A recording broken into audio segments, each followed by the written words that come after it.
ಸೊಸೆ ಸೊಸೆ ಸೊಸೆ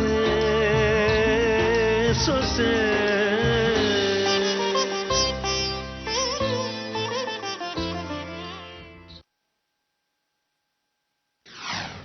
ಕೈ ಮೇಲೆ ಕೀರ್ತಿ ಹಚ್ಚೆ ಹಾಕ್ಸ್ಕೊಳ್ಳೋ ತನಕ ಇವ್ರ ಸ್ನೇಹ ಬೆಳ್ತಿದ್ಯಾ?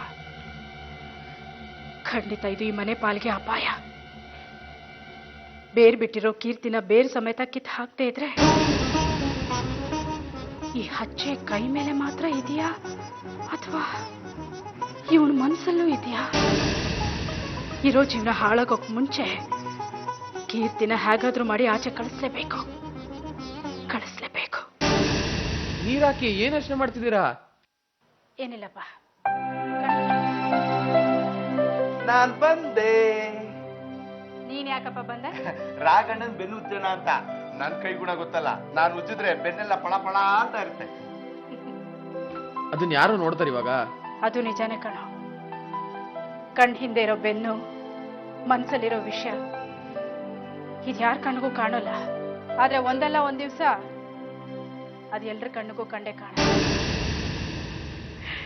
ಸರಿ ಸರಿ, ಸ್ನಾನ ಮಾಡ್ತೀನಿ. ಸೋಪ್ ಗಿಪ್ ಹಾಕ್ಬಿಟ್ಯಾ? ಸಿಗೆ ಪುಡಿ ಕಲ್ಸಿಟ್ಟಿದ್ದೀನಿ, ಅದನ್ನ ಹಾಕು. ಸರಿ ಮೆತ್ತಗುಜ್ಜು. ರಾಘಣ್ಣ ಹೀಗೆ ಎತ್ತಿದ್ದೀನಿ.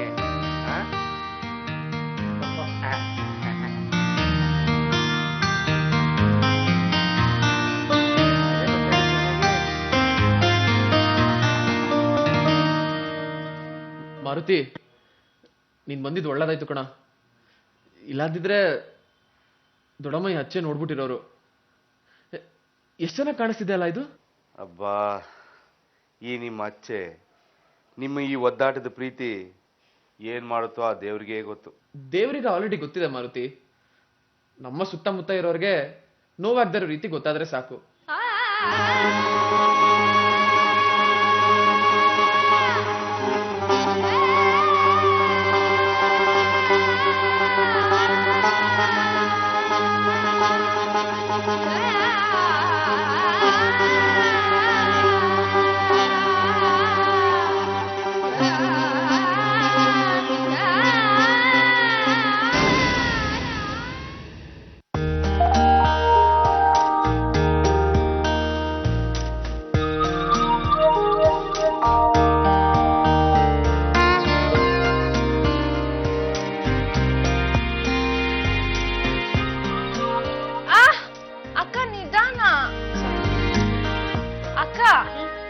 ಶಾಖ ಕೊಡೋದ್ರಿಂದ ಕೂದಲು ಉದ್ರೋಗಲ್ವಾ?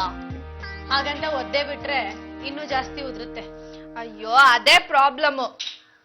ಏನೋ ಒಂದಾಗುತ್ತೆ ತಾನೆ. ಆಗಿದ್ದಕ್ಕೆ ಅಡ್ಜಸ್ಟ್ ಹಾಕೊಂಡು ಹೋಗೋದೇ ಜೀವನ.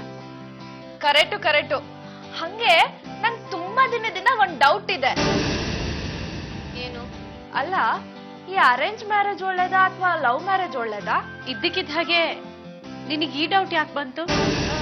ಸುಮ್ನೆ ಅದು ಆಗಾಗ ನಂಗೆ ಏನೇನೋ ಆಲೋಚನೆಗಳು ಬರ್ತಾ ಇರತ್ತೆ. ಇದು ಹಾಗೆ. ಹೇಗಿದ್ರೆ ನಿಮ್ಗೆ ಮದ್ವೆ ಆಗಿದ್ಯಲ್ಲ, ಅದಕ್ಕೆ ಕೇಳ್ದೆ. ನೀನ್ ನಿಜಕ್ಕೂ ಯಾರನ್ನೂ ಲವ್ ಮಾಡದೆ ಇದ್ರೆ ಈಗ ನಾನು ಆಡೋ ಮಾತಿಗೆ ಸರಿ ಅಂತ್ಯ, ಇಲ್ಲಾಂದ್ರೆ ಉಲ್ಟಾ ಹೊಡಿತ. ಹೇಳು ಅಕ್ಕ. ಮನೆಯವ್ರು ನೋಡಿ ಮಾಡೋ ಅರೇಂಜ್ ಮ್ಯಾರೇಜೇ ಒಳ್ಳೇದು ವರ್ಷದ. ಅದ್ಯಾಕೆ ಒಳ್ಳೇದು? ಯಾಕೆ ಒಳ್ಳೇದಲ್ಲ ಅಂತ ಮೊದಲು ನೀನ್ ಹೇಳು. ಈಗ ಮನೆಯವರು ಅವ್ರ ಮನ್ಸಿಗೆ ಇಷ್ಟ ಆಗಿರೋ ಹುಡ್ಗನ ಹುಡುಕ್ತಾರೋ ಹೊರತು ಹುಡ್ಗಿ ಮನ್ಸಿಗೆ ಹುಡ್ಗ ಇಷ್ಟ ಆಗಿದನೋ ಇಲ್ವೋ ಅಂತ ಕೇಳೋದೇ ಇಲ್ವಲ್ಲ. ಹಾಗಾದ್ರೆ ನಿನಗೆ ರಾಘವ ಹಿಡ್ಸ್ಲಿಲ್ವಾ? ಅಯ್ಯೋ, ನಾನ್ ಮಾತಾಡ್ತಾ ಇರೋದು ನನ್ ವಿಷಯ ಅಲ್ಲ ಕೀರ್ತಿ ಅಕ್ಕ. ಸುಮ್ನೆ ಜನರಲ್ ಆಗಿ ಮಾತಾಡ್ತಾ ಇದ್ದೀನಿ. ಲವ್ ಮ್ಯಾರೇಜ್ ಅಲ್ಲಿ ಹುಡ್ಗಿ ಇಷ್ಟಕ್ಕೆ ಬೆಲೆ ಸಿಗತ್ತೆ, ಆದ್ರೆ ಅರೇಂಜ್ ಮ್ಯಾರೇಜ್ ಅಲ್ಲಿ ಹುಡುಗಿ ಭವಿಷ್ಯಕ್ಕೆ ಬೆಲೆ ಸಿಗುತ್ತೆ. ಯಾಕಂದ್ರೆ ಅವ್ರು ಬರೀ ಹುಡುಗನ್ ಮಾತ್ರ ನೋಡೋದಿಲ್ಲ, ಹುಡುಗನ್ ಮನೆತನ ಕೂಡ ನೋಡ್ತಾರೆ. ಲವ್ ಮ್ಯಾರೇಜ್ ಅಲ್ಲಿ ನಮಗ್ ನಾವು ಅನ್ನೋ ತಾಕತ್ತಿರತ್ತೆ. ಅರೇಂಜ್ ಮ್ಯಾರೇಜ್ ಅಂದ್ರೆ ನಮ್ಗೆ ಎಲ್ರು ಅನ್ನೋ ಭಾವ ಬೆಳೆಯುತ್ತೆ. ಕಷ್ಟಕ್ಕೆ ಕೈ ಹಿಡಿಯೋ ಮನಸ್ಸುಗಳಿರುತ್ತೆ, ತಪ್ಪನ್ನ ತಿದ್ದೋ ಅನುಭವ ಇರುತ್ತೆ, ಬೇಸರಕ್ಕೆ ಸಮಾಧಾನ ಹೇಳೋ ಮನೆಯವರು ಇರ್ತಾರೆ. ಕಷ್ಟಕ್ಕೆ ನಾವಿದೀವಿ ಅಂತ ಹೇಳೋ ನಮ್ಮವ್ರು ಇರ್ತಾರೆ. ಆದ್ರೆ ಲವ್ ಮ್ಯಾರೇಜ್ ಅಲ್ಲಿ ಬರೀ ಇಬ್ರೇ, ಎಲ್ಲದಕ್ಕೂ ಅವ್ರಿಬ್ರೇ ಒದ್ದಾಡ್ಬೇಕು, ಎಲ್ಲಾ ಜವಾಬ್ದಾರಿನೂ ಅವ್ರಿಬ್ರೇ ಹೊತ್ಕೋಬೇಕು. ಆದ್ರೂ ಸುಖ ಇರೋದು ಲವ್ ಮ್ಯಾರೇಜ್ ಅಲ್ಲಲ್ವಾ? ಅದು ಕೇವಲ ಸದ್ಯದ ಸುಖ. ಆ ಸುಖ ನಿರಂತರವಾಗಿ ಉಳಿಬೇಕು ಅಂದ್ರೆ ಅರೇಂಜ್ ಮ್ಯಾರೇಜ್ ಅಲ್ಲಿ ಮಾತ್ರ ಸಾಧ್ಯ. ಇಷ್ಟೆಲ್ಲ ಮಾತಾಡ್ತೀಯಲ್ಲ, ನಿಮ್ದು ಲವ್ ಮ್ಯಾರೇಜಾ ಅರೇಂಜ್ ಮ್ಯಾರೇಜಾ?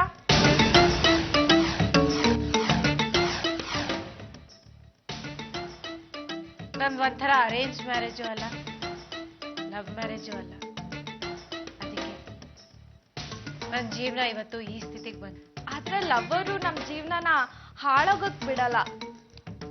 ಅದಕ್ಕೆ ನನ್ ಪ್ರಕಾರ ಲವ್ ಮ್ಯಾರೇಜ್ ಬೆಸ್ಟ್. ನಿನಗೆ ಈ ವಯಸ್ಸಿಗೆ ಹಾಗೆ ಅನ್ನಿಸ್ತಿದೆ ವಸುಧಾ, ಆದ್ರೆ ವಯಸ್ಸಾಗ್ತಾ ಆಗ್ತಾ ಎಲ್ರೂ ಇದ್ರೆ ಚಂದ ಅನ್ಸುತ್ತೆ. ಅದು ಸರಿಯಾದ ನಿರ್ಧಾರ ತಗೊಳ್ದೇ ಇದ್ದಾಗ ಆಗೋ ಅವಸ್ಥೆ ಅಷ್ಟೇ. ನಿನಗೆ ಮದ್ವೆ ಬಗ್ಗೆ ಏನ್ ಅನ್ಸುತ್ತೆ ವಸುಧಾ? ಈಗಿನ ಮದ್ವೆ ಆಗಿಲ್ವಲ್ಲ, ಮದ್ವೆ ಆದ್ಮೇಲೆ ನಾನು ಏನೇಂತೀನಿ ಅನ್ನೋದು ಎಲ್ರಿಗೂ ಗೊತ್ತಾಗತ್ತೆ. ನೀನು ರಾಘವ್ನ ಇಷ್ಟಪಡ್ತಿದ್ಯಾ ತಾನೇ? ಅದು ಹೌದು.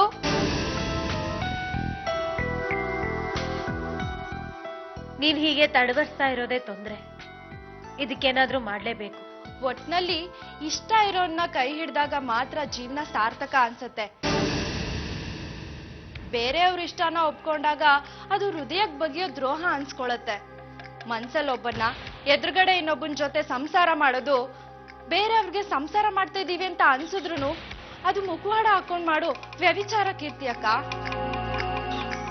ಖಂಡಿತ ಇವಳು ಬೇರೆ ದಾರಿಗೆ ಹೋಗೇ ಹೋಗ್ತಾಳೆ. ಇದನ್ನ ತಡಿಬೇಕು. ಹೇಗಾದ್ರೂ ಮಾಡಿ ತಡಿಲೇಬೇಕು. ಕೂದ್ಲು ಒಣಗ್ತಾ ಕೀರ್ತಿ ಅಕ್ಕ? ಒಣಗ್ತು, ಕಟ್ಕೋ.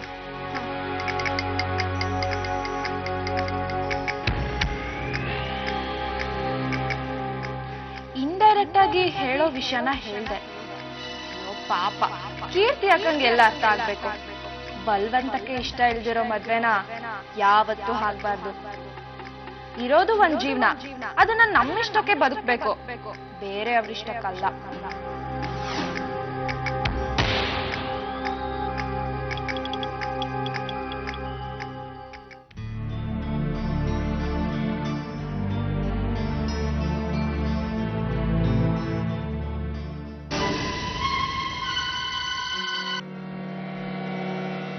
ಮೊದಲು ವಸುಧಾ ವಿಷಯನ ರಾಘವ್ ಹೇಳಿ ಹೇಗಾದ್ರೂ ಮಾಡಿ ಆಗೋ ಅಪಾಯನ ತಡಿಬೇಕು.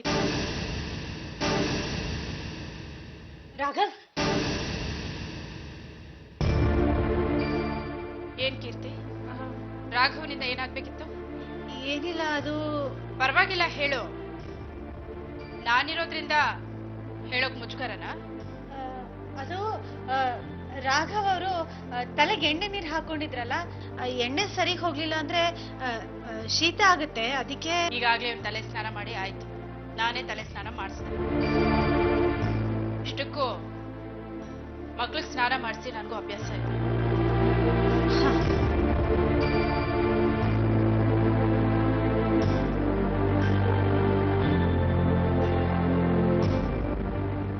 ಏನ್ ಮಾಡೋದೀಗ? ಭಾರತಿ ಅಣ್ಣ,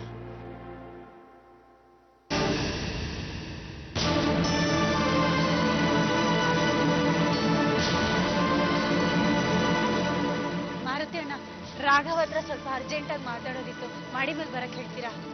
ರೂಮಲ್ಲೇ ಮಾತಾಡ್ಬೋದಾಯ್ತು. ಅಲ್ಲಿ ದೊಡ್ಡಮ್ಮ ಇದಾರ ಅಣ್ಣ, ಮಾತಾಡಕ್ ಆಗೋದಿಲ್ಲ. ಸ್ವಲ್ಪ ಬೇಗ ಬರಕ್ ಹೇಳಿ ಪ್ಲೀಸ್ ಅಣ್ಣ.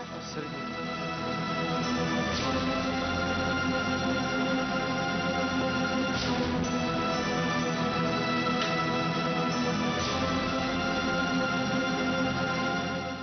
ಏನು? ರಾಘಣ್ಣನ್ಗೆ ತಲೆ ಒರ್ಸೋಣ ಅಂತ ಬಂದೆ. ಪರವಾಗಿಲ್ವೇ? ಈ ಮನೇಲಿ ರಾಘವನ್ ತಲೆ ಬಗ್ಗೆ ಕೇರ್ ತಗೊಳಕ್ಕೆ ತುಂಬಾ ಜನ ಇದ್ದಾರೆ ಅಂತ ಆಯ್ತು. ಇವತ್ತೇ ತಾನೇ ರಾಘಣ್ಣನ್ಗೆ ಧೂಪದ ಹೊಗೆ ಹಾಕ್ತಾ ಇರೋದು ನೀವು. ಯಾವಾಗ್ಲೂ ಹಾಕಿದ್ರೆ ನನ್ಗೂ ಅಭ್ಯಾಸ ಆಗಿರೋದು. ಇವತ್ತಿಂದ ನಾನೇ ರಾಘಣ್ಣನ್ಗೆ ಧೂಪದ ಹೊಗೆ ಹಾಕ್ತೀನಿ. ಸಾಂಬ್ರಾಣಿ ಹೊಗೆ ಕೊಡ್ತಾ ಇದ್ದೀನಿ, ಕಾಣಿಸ್ತಾ ಇಲ್ವಾ? ನೀವು ಒಳಗಡೆ ಹೋಗಿ ಬೇರೆ ಏನಾದ್ರೂ ಕೆಲಸ ಇದೆಯಾ ನೋಡ್ ಹೋಗು. ನನ್ ಕೆಲಸ ಎಲ್ಲ ಮುಗೀತು. ಅಡಿಗೆ ಮನೆಯಲ್ಲಿ ನಿಮ್ಗೆ ಕೆಲಸ ಜಾಸ್ತಿ ಇರೋದು. ಶಾರದಕ್ಕವರು ಅಕ್ಕ ಇಲ್ಲಿ ಅಂತ ಹುಟ್ಟಿದ್ರು. ನೀವು ಹೋಗಿ ರಾಘಣ್ಣನ್ಗೆ ಧೂಪದ ಹೊಗೆ ನಾನೇ ಹಾಕ್ತೀನಿ. ಸರಿಯಪ್ಪ, ಆಯ್ತು. ಆದ್ರೆ ಹೇಳ್ತಾ ಇದ್ದೀರಿ, ಇವ್ನು ಹಸಿ ಮೈ, ಹೊರಗಡೆ ಎಲ್ಲೂ ಹೋಗ್ಕೂಡ್ದು. ಹಾಗೇನಾದ್ರೂ ಇವನ್ ಹೊರಗಡೆ ಹೋದ್ರೆ ನಿನಗ್ ಬೀಳುತ್ತೆ. ಹುಷಾರಾಗಿ ನೋಡು. ನೀವೇನು ಯೋಚನೆ ಮಾಡ್ಬಿಡಿ, ಹಸಿ ಮೈನ ಬಿಸಿ ಹಾಕದೇ ಇರೋ ಹಾಗೆ ನೋಡ್ಕೋತೀನಿ.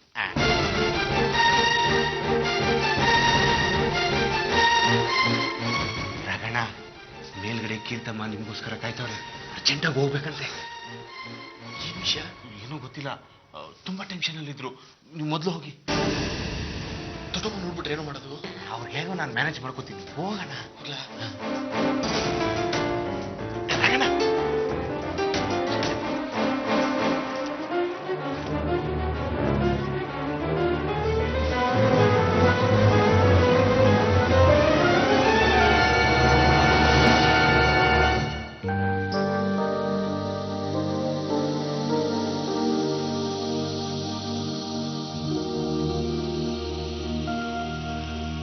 ಥ್ಯಾಂಕ್ಸ್. ಅಂತೂ ಈ ರಾಘವನ್ ಕರಿಬೇಕು ಅನ್ನಿಸ್ತಲ್ಲ. ರಾಘವ್, ನಾನ್ ನಿಮ್ ಹತ್ರ ಸ್ವಲ್ಪ ಸೀರಿಯಸ್ ಆಗಿ ಮಾತಾಡ್ಬೇಕು. ಹೌದು, ಸೀರಿಯಸ್ ಆಗೇ ಮಾತಾಡ್ಬೇಕು. ನನ್ ವಿಷಯ ಸೀರಿಯಸ್ ಆಗಿ ಮಾತಾಡಿದ್ರೆ ತಾನೆ ಸೊಲ್ಯೂಷನ್. ನಾನ್ ಹೇಳೋ ವಿಷಯನ ಸ್ವಲ್ಪ ಕೇಳ್ತೀರಾ? ವಿಷಯ ಏನೇ ಆಗಿರ್ಲಿ, ಅದು ಹೃದಯಕ್ಕೆ ಬಡಿಬೇಕು, ಹಾಗಿರ್ಬೇಕು. ನಾನ್ ಹೇಳೋ ವಿಷಯ ಏನಾದ್ರೂ ಈ ಮನೆಯವ್ರಿಗೆ ಗೊತ್ತಾದ್ರೆ ಅವ್ರ ಹೃದಯ ಬಡಿತಾನೆ ನಿಂತು ಹೋಗುತ್ತೆ. ರಾಘವ್, ಏನಾಯ್ತು? ಏನು ಆಗ್ಬಾರ್ದು ಅನ್ನೋ ಕಾರಣಕ್ಕೆ ನಿಮ್ ಸಹಾಯ ಬೇಕು ರಾಘವ್. ನಾಳೆಯಿಂದ ವಸುಧನ ಕಾಲೇಜಿಗೆ ಕರ್ಕೊಂಡು ಹೋಗಿ ಬರೋ ಕೆಲ್ಸನ ನೀವೇ ಮಾಡ್ಬೇಕು. ಇನ್ 2 ದಿನ ಅಷ್ಟೇ, ಅವಳ ಎಕ್ಸಾಮ್ಸ್ ಮುಗ್ದು ಹೋಗುತ್ತೆ. ಅಲ್ಲ, ನನ್ನ ನೀನೇನು ಅಂತ ಅನ್ಸ್ಕೊಂಡಿದ್ಯಾ? ಇಷ್ಟಕ್ಕೂ ಇದನ್ನ ಹೇಳಕ್ಕಿಲ್ಲ ಕರೆಸ್ತೀಯಾ? ಮನೆಯವ್ರ ದೃಷ್ಟಿಲಿ ನೀನ್ ಒಳ್ಳೇಳಾಗೋದಕ್ಕೆ ನಾನು ಆ ವಸುದನ್ ಸೇವೆ ಮಾಡ್ಬೇಕಾ? ಪ್ಲೀಸ್ ರಾಘವ್, ನನ್ ಮಾತ್ ಕೇಳಿ. ಇದು ಸೇವೆ ಅಲ್ಲ, ಈ ಮನೆಗಾಗೋ ತೊಂದ್ರೆನ ಮೊದ್ಲು ತಪ್ಪಿಸ್ಬೇಕು. ಬೇಕಾದ್ರೆ ಮದ್ವೆ ತಪ್ಸೋ ಮಾತಾಡು, ಕೇಳ್ತೀನಿ. ತೊಂದ್ರೆ ಆಗ್ತಿರೋದು ನಮಗೆ ಹೊರತು ಮನೆಯವ್ರಿಗಲ್ಲ. ರಾಘವ್, ನೀವು ವಸುದನ್ ಜೊತೆ ಹೋಗ್ದಿದ್ರೆ ಖಂಡಿತ ಮದ್ವೆ ನಿಲ್ಲುತ್ತೆ. ಹಾಗಾದ್ರೆ ನಾನ್ ಯಾಕೆ ಹೋಗ್ಲಿ? ಮದ್ವೆ ನಿಂತ್ರೆ ಈ ಮನೆ ಮರ್ಯಾದೆ ಏನಾಗುತ್ತೆ? ಮರ್ಯಾದೆ ಹೋಗುವಂತದ್ದು ಏನಾಗಿದೆ ಹೇಳು? ನಿನಗ್ ಕಷ್ಟ ಆಗ್ತಿದ್ರು ಬೇರೆಯವ್ರ ಸುಖ ಸಂತೋಷಕ್ಕೆ ಒದ್ದಾಡೋ ಬುದ್ಧಿ ನಿನಗಿರ್ಬೋದು, ಅದು ನನಗಿಲ್ಲ. ರಾಘವ್, ವಸುಧಾ ಹೋಗ್ತಿರೋ ದಾರಿ ಸರಿ ಇಲ್ಲ. ಎಲ್ಲಿ ಹೋಗ್ತಿದ್ದಾಳೆ? ಕಾಲೇಜ್ಗೆ ಹೋಗ್ತಾಳೆ, ಮನೆಗ್ ಬರ್ತಾಳೆ. ಅದ್ಬಿಟ್ಟು ಇನ್ಯಾವ ದಾರಿ ಗೊತ್ತಿದೆ ಅವಳಿಗೆ? ಗೊತ್ತಿದೆ ನೋಡಿ, ತಾತನ್ ಮರ್ಯಾದೆ ಉಳಿಸೋ ಜವಾಬ್ದಾರಿ ಈಗ ನಿಮ್ಮೇಲಿದೆ. ಕೀರ್ತಿ, ಅದೇನ್ ಹೇಳ್ತಿದ್ಯೋ ಅರ್ಥ ಆಗೋ ರೀತಿ ಹೇಳು ಪ್ಲೀಸ್. ವಸುಧಾ ಬೇರೊಬ್ಬನ ಇಷ್ಟಪಡ್ತಿದ್ದಾಳೆ.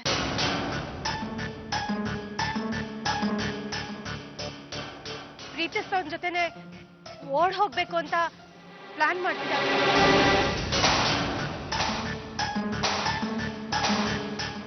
ಈ ವಿಷಯನ ಅವಳು ಅವನ ಜೊತೆ ಫೋನಲ್ಲಿ ಮಾತಾಡ್ತಿರುವಾಗ ನಾನು ಕೇಳಿಸ್ಕೊಂಡೆ. ಅದಕ್ಕೆ ನಾನು ದೇವಸ್ಥಾನಕ್ಕೆ ಹೋಗ್ತಾ ಇದ್ದೀನಿ ಅಂತ ಸುಳ್ಳು ಹೇಳಿ ವಸುಧಾನ ಫಾಲೋ ಮಾಡಿದ್ದು. ಅವಳ ಎಕ್ಸಾಮ್ ಹೋಗೋ ತನಕ ಅಲ್ಲೇ ಕಾಣದ ಹಾಗಿದ್ದು ವಾಪಸ್ ಬಂದಿದ್ದು. ನಾಳೆ ಅವಳು ಖಂಡಿತ ಅವನ ಜೊತೆ ಓಡ್ ಹೋಗ್ತಾಳೆ. ಈ ಕುಟುಂಬದ ಪ್ರತಿಷ್ಠೆ ಹಾಳ್. ಬೇಷ್, ಸೂಪರ್, ಸಿಂಪ್ಲಿ ಮಾರ್ವೆಲಸ್. ಯಾಕೆ ನಗ್ತಿದ್ದೀರಿ ರಾಘವ್? ಹಾಳೋಕ್ ಆಗ್ತಿಲ್ವಲ್ಲ ಅದಕ್ಕೆ. ನಿನ್ನ ಅದ್ರ ಮದುವೆ ಹಾಕಕ್ ಹೊರಟಿರೋದು ವಸುದನ್ನ. ಈಗ ಆ ವಸುದ ಪ್ರೀತಿಸ್ತಿರೋದು ಬೇರೆಯವನ್ನ. ಆ ಪ್ರೀತಿನ ಹಾಳು ಮಾಡು ಅಂತ ಹೇಳ್ತಿರೋಳು ನೀನು. ಇದೇನ್ ವಿಚಿತ್ರ? ನಾನು ಇರೋ ಪ್ರೀತಿನ ಕಾಪಾಡ್ಕೊಳಕ್ ಒದ್ದಾಡ್ತಿದ್ದೀನಿ, ಆದ್ರೆ ನೀನು ನಿನ್ ಪ್ರೀತಿನೂ ಕುಂತ್ಕೊಂಡು ಅಲ್ಲಿ ವಸುದನ್ ಪ್ರೀತಿನೂ ಕೊಲ್ಲಕ್ ಹೊರಟಿದ್ಯಾ. ಇದು ಯಾವ ಸೀಮೆ ನ್ಯಾಯ? ಅವಳಿನ್ನು ಚಿಕ್ಕವಳು ರಾಘವ್. ಈ ವಯಸ್ಸಲ್ಲಿ ಹುಟ್ಟೋದು ಪ್ರೀತಿ ಅಲ್ಲ, ಕೇವಲ ಆಕರ್ಷಣೆ. ಅದಕ್ಕೆ ಅವಳು ಬಲಿ ಆಗ್ಬಾರ್ದು. ಹಾಗಾದ್ರೆ ನನ್ನ ನಿನ್ನ ಮಧ್ಯೆ ಹುಟ್ಟಿದ್ದೇನು? ಆಕರ್ಷಣೆನಾ ಅಥವಾ ಪ್ರೀತಿನ? ಹೇಳು ಕೀರ್ತಿ, ಕಮ್ ಆನ್ ಟೆಲ್ ಮೀ. ಮಾತು ಹೊರಡಲ್ಲ ಅಲ್ಲ? ಇಲ್ಲಿ ನಿಜವಾದ ಪ್ರೀತಿನ ಸತ್ತು ಸುಡುಗಾಡ್ ಸೇರ್ತಿರ್ಬೇಕಾದ್ರೆ ಯಾವುದೋ ಆಕರ್ಷಣೆ ಗೆದ್ಕೊಳ್ಳಿ ಬಿಡು. ಹಾಗಾದ್ರೆ ಈ ಮನೆ ಹಾಳಾದ್ರೂ ನಿಮಗ್ ಪರವಾಗಿಲ್ವಾ? ಹಾಳಾಗ್ತಿರೋದು ನಾವು ಕೀರ್ತಿ. ನಿನ್ನ ಮನ್ಸಲ್ಲಿ ಇಟ್ಕೊಂಡು ಆ ವಸುದನ್ ಕೊರಳಿಗೆ ತಾಳಿ ಕಟ್ಟಿದ್ರೆ ನಾನು ಸುಖವಾಗಿರ್ತೀನ ಹೇಳು? ಎಲ್ಲ ಒಂದಷ್ಟು ದಿನ ಅಷ್ಟೇ, ಆಮೇಲೆ ಮರ್ತು ಹೋಗುತ್ತೆ. ಎಲ್ಲ ಮರೆಯುತ್ತೆ ಅನ್ನೋದಾದ್ರೆ ನಾವಿಬ್ಬರ ಮದ್ವೆ ಆಗೋಣ ಬಿಡು. ಹಾನೋನ ಈ ಮನೆಯವ್ರು ಬರೀಲಿ. ರಾಘವ್, ಪದೇ ಪದೇ ಅದೇ ವಿಷಯ ಮಾತಾಡೋದಕ್ಕೆ ನನ್ಗಿಷ್ಟ ಇಲ್ಲ. ನೋಡಿ, ನಮ್ಮಿಬ್ರ ಮದ್ವೆ ಸಾಧ್ಯ ಇಲ್ಲ. ಇನ್ನೊಬ್ರು ಸಂತೋಷಕ್ಕೋಸ್ಕರ ನಮ್ ಪ್ರೀತಿ ತ್ಯಾಗ ಮಾಡ್ತಿದೀವಿ ಅಂದ್ರೆ ಅದಕ್ಕಿಂತ ಸಂತೋಷದ ವಿಷಯ ಬೇರೆ ಇಲ್ಲ. ಈಗೇನು, ನಾಳೆ ನೀವು ವಸುದ ಜೊತೆ ಹೋಗ್ತೀರೋ ಇಲ್ವೋ?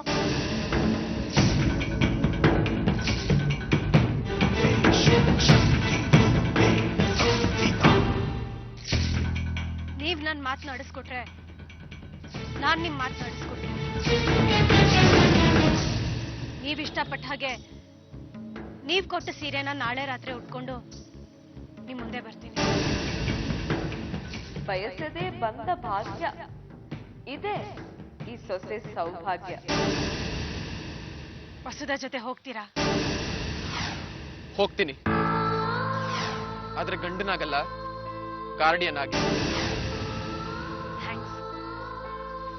ಆದ್ರೆ ಒಂದ್ ಮಾತ್ ಮಾತ್ರ ನೆನ್ಪಿಟ್ಕೊಳ್ಳಿ ರಾಘವ್, ಯಾವುದೇ ಕಾರಣಕ್ಕೂ ಕೀರ್ತಿ ಹೇಳಿ ಈ ಕೆಲಸ ಮಾಡ್ದೆ ಅಂತ ನೀವ್ ಯಾರ ಹತ್ರನೂ ಹೇಳ್ಬಾರ್ದು. ನೀವ್ ಕೊಟ್ಟ ಮಾತು ನಿಮಗ್ ನೆನ್ಪಿದೆ ಅನ್ಕೋತೀನಿ. ನಾಳೆ ಮನೆಯವರು ನನಗೆ ಏನ್ ಬೇಕಾದ್ರೂ ಅನ್ಬೋದು ಅನ್ನೋಂತ ಸಂದರ್ಭ ಬರ್ಬೋದು. ಆಗ ನೀವ್ ಯಾವುದೇ ಕಾರಣಕ್ಕೂ ನನ್ನ ಪರವಾಗಿ ಮಾತಾಡ್ಕೂಡ್ದು. ಒಂದ್ ವೇಳೆ ಮಾತಾಡಿದ್ರೆ ಅದು ನಮ್ ಪ್ರೀತಿ ಸತ್ತ ಹಾಗೆ.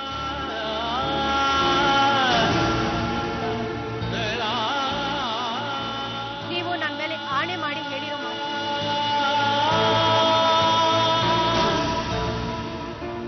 ನಿಂತ್ಕೋ ಕೀರ್ತಿ.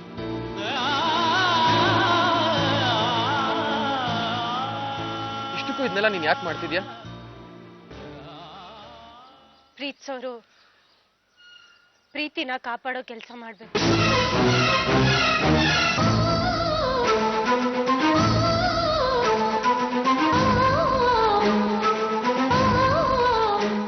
ಈ ಮಾತನ್ನ ಹೇಳೋ ನೀನು ನನ್ನ ಪ್ರೀತಿನ ಯಾಕೆ ಕೊಲ್ತಿದ್ಯಾ ಕೀರ್ತಿ?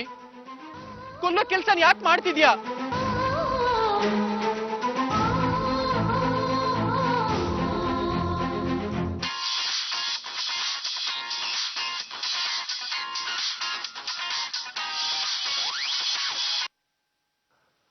ಹೇಳಮ್ಮ ಅಂಜಲಿ, ಏನಾದ್ರೂ ಹೊಸ ವಿಷಯ ಇದೆಯಾ? ಅಪ್ಪ, ಕುರಿ ತಾನಾಗ್ತಾನೆ ಬಂದು ಹಳ್ಳಕ್ಕೆ ಬಿದ್ದಿದೆ. ಇದು ಎಂತ ಅವಕಾಶ ಅಂದ್ರೆ ಕೀರ್ತಿನ ಈ ಮನೆಯವರೆಲ್ಲ ಕತ್ ಹಿಡಿದು ಆಚೆ ಹಾಕ್ತಾರೆ. ಅವಳು ಈ ಮನೆಗೆ ವಾಪಸ್ ಬರೋದಿಕ್ಕೆ ಚಾನ್ಸೇ ಇಲ್ಲ. ಅಷ್ಟೇ ಅಲ್ಲ, ಈ ಮನೆಯವರೆಲ್ಲ ನಾವು ಎಂತ ದೊಡ್ಡ ತಪ್ಪು ಮಾಡಿದೀವಿ ಅನ್ನೋ ಅಳಕಕ್ಕೆ ಸಿಕ್ಕಾಕೊಂಡು ಒದ್ದಾಡ್ತಾರೆ. ಸಿಕ್ಕಿರೋ ಅವಕಾಶ ನಿನ್ ವಿರುದ್ಧ ತಿರುಗಲ್ಲ ತಾನೇ? ಇಲ್ಲ, ಆದ್ರೆ ಪ್ರತಿಯೊಬ್ರು ಕೀರ್ತಿನ ವಿರೋಧಿಸಕ್ ಶುರು ಮಾಡ್ತಾರೆ. ಈ ಮನೆ ಪಾಲಿಗೆ ಕೀರ್ತಿ ಪರ್ಮನೆಂಟ್ ಆಗಿ ಸಾಯ್ತಾಳೆ. ರಾಘವ ಕೀರ್ತಿನ ಮದುವೆ ಆಗೋ ಅವಕಾಶ ತಪ್ಪತ್ತೆ. ರಾಘವ ವಸುದನ್ ಮದುವೆ ಆದ್ರೆ ಅವನು ಬಾಳು ಸರ್ವನಾಶ ಆಗತ್ತೆ.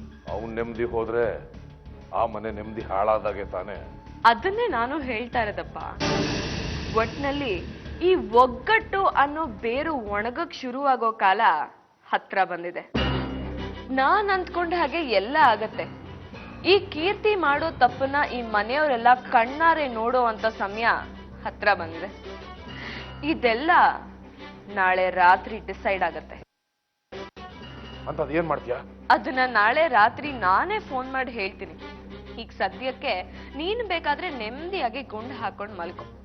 Good night. ಹಾಗಾದ್ರೆ ಹೇಳ್ತಿರೋ ಕಾಲ ಹತ್ರ ಬಂತು ಅನ್ನೋ. ಅಪ್ಪ, ಈ ಸೇಡು ಒಟ್ಟಿಗೆ ತೀರೋದಲ್ಲ, ಇನ್ಸ್ಟಾಲ್ಮೆಂಟ್ ಅಲ್ಲಿ ತೀರೋದು. ಅದರ ಮೊಟ್ಟ ಮೊದಲನೇ ಕಂತು ನಾನ್ ನಾಳೆ ಕಟ್ತಾ ಇದ್ದೀನಿ. Good night.